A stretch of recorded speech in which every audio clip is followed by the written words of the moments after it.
No one ever imagined this would come from her mouth. Behind the laugh that lit up America, there was fear. Real fear. And the truth she carried stayed buried for decades until now. Stay with me, because what's revealed later changes how you see Hollywood forever.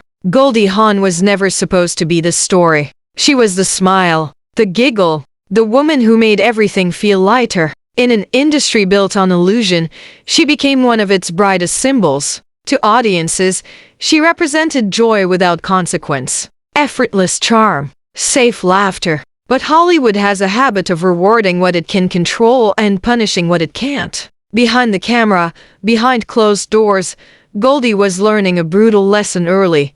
Being loved by the public doesn't protect you from power. People still ask how someone so adored could live with anxiety, panic, silence. The answer is simple and terrifying because the moment she stopped playing along, the warmth disappeared. And that's where the real story begins. Here's what most people don't know. By the late 1970s, Goldie wasn't just famous, she was influential. She had leverage, and that made certain men uncomfortable. In Hollywood's so-called golden age, control mattered more than talent, and compliance mattered more than kindness. Women were expected to be grateful, quiet, entertaining, replaceable. Goldie wasn't loud. She wasn't confrontational. She was something more dangerous, she remembered. Every laugh that came at her expense. Every interruption disguised as direction. Every moment respect quietly vanished. And she took notes silently. Wait until you hear what happened next. One of the earliest cracks came during what should have been a routine professional collaboration.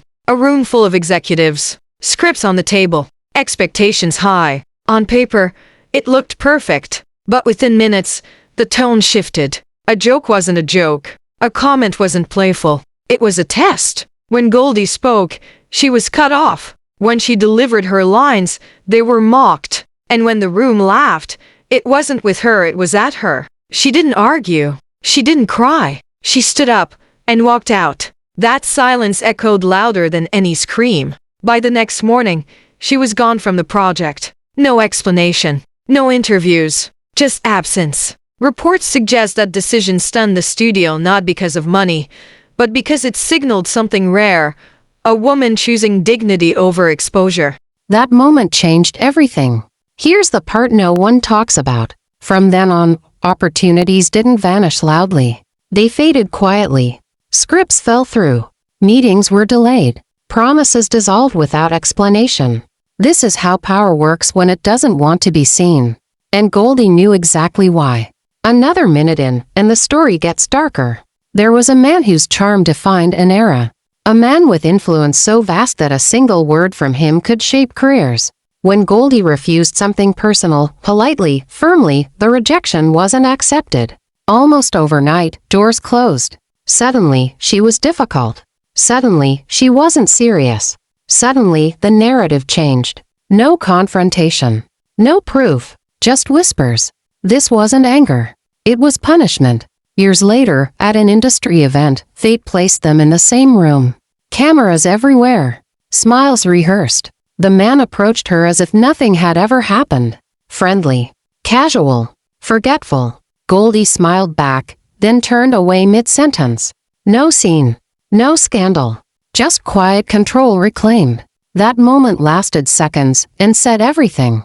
But the most painful betrayals weren't always loud. One came in a room meant for art. Goldie wanted more. More depth. More meaning.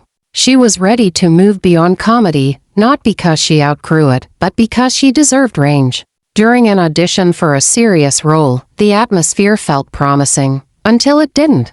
Mid-scene, she was stopped. Not redirected. Not guided. Dismissed. A comment was made that reduced her entire career to a punchline. Not about the character, about her. The room went silent. No one defended her. No one challenged it. She finished the audition with composure that stunned everyone. And then she left. The next morning, she withdrew, not just from the project, but from the illusion that talent alone earns respect. She would never fight to prove her worth in rooms already decided she didn't have any. Let that sink in. At this point, many would have lashed out. Written memoirs. Named names. Goldie did something far more radical. She chose peace. But peace didn't mean forgetting.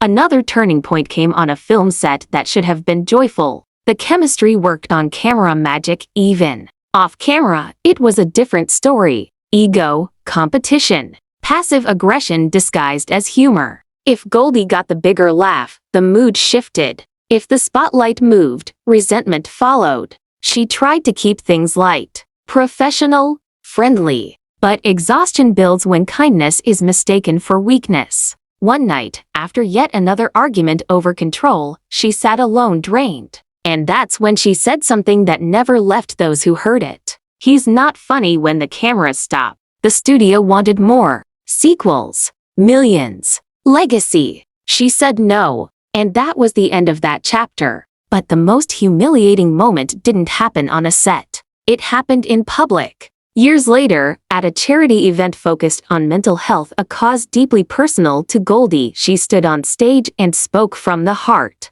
The room applauded. Except one table. A sigh. An eye roll. A muttered remark. Afterward, as people praised her courage, a comment cut through the noise. She should stick to giggling. Goldie smiled. Lifted her glass. Left early. Only in the car did she speak. My whole career, and I'm still reduced to that. From that night forward, she drew a boundary that never moved again. Not anger. Not revenge. Finality. And then there was the last name, the one that shocked even her closest friends. Not a rival. Not a comedian. A legend. At a panel discussion, she was introduced as an Oscar winner, a producer, a veteran. Still, she was spoken over. Interrupted. Corrected. Framed as decoration rather than authority. Compliments that carried knives. Laughter that erased achievements. She smiled, but something hardened. Later, she said quietly,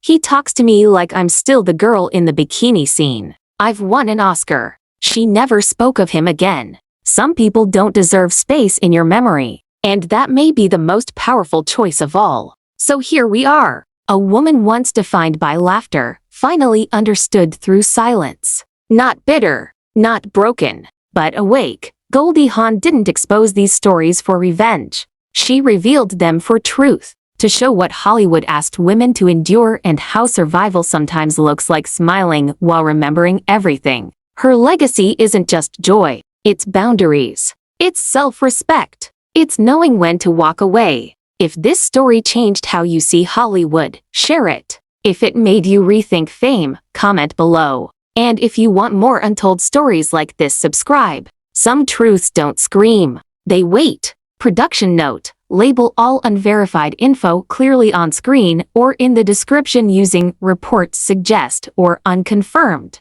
Avoid naming private sources.